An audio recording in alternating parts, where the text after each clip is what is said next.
Now we'll do some scientific some significant digits practice. Significant digits, both just how many there are in determining how many there are, as well as how many there are in multiplication, division, addition, subtraction. So again, significant digits, I remind you, is the number of certain, you can have more than one, certain digits, and one estimated digit. It's number of certain digits and one estimated digit. So I like the Atlantic Pacific rule. Here's my little United States. We forgot a little bit about Florida. Let's not forget Florida. And recognizing where the Atlantic and Pacific Ocean is. Always start counting from the first non-zero and then the rest. So if you have a number that is not zero, any digit 1 through 9 is always going to be significant because either you've counted it first because you're starting with it, or it's after once you've started. The zeros are the only ones that might not be significant, and the only time that they are not significant is when they're placekeepers, meaning a number like 5,000 or a number like, let's say, 0.005. In both of these cases, there would be only one significant digit, this one, and in this case, Pacific side, only the one significant digit. So that's significant digits. Let's do just one or two examples.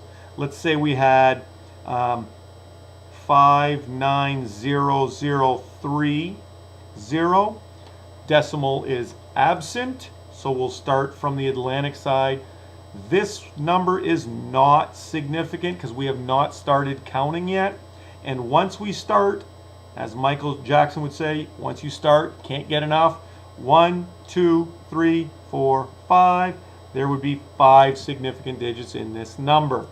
If I do another example, 0.0083290. In this one, decimal is present, so we start from the Pacific side in this case. No, no, no. Yes on the 8, 2, 3, 4, 5. There are also 5 significant digits in this number. So that's the number of significant digits in determining how many. Now in multiplication, division, addition, subtraction, then you need to take a look at things a little differently. Let's go ahead and do a couple of those problems. Let's say we had a density problem. Density is mass over volume. The mass, let's say, of a block of metal, it doesn't matter, let's say what it might be, but let's say that it has a mass of 30.653 grams and a volume of 52.3 milliliters, okay? And of course the density formula is mass divided by volume, so therefore we'd say 30.653 grams over 52.3 milliliters. I go ahead and punch that into my calculator, and so 30.653 divided by 52.3. Well, I've got a number that says 0.586099432, and it keeps going. I'm just going to stop there and say, all right, how many significant digits? In multiplication and division, and obviously this is division, there are 5 significant digits here. There are 3 significant digits in the bottom number. In multiplication and division, you always keep the number of significant digits that are fewer. So there are 3, and that's how many we'll keep in my answer. So to round that, it should be 0.58. Now I checked my 0, won't round it up, so it's just going to stay 586 grams per milliliter is my density of that block of metal.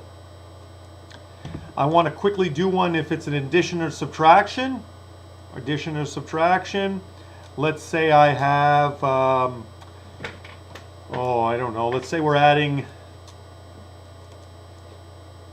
15.290 and add that to 0.05 and add that also to 137.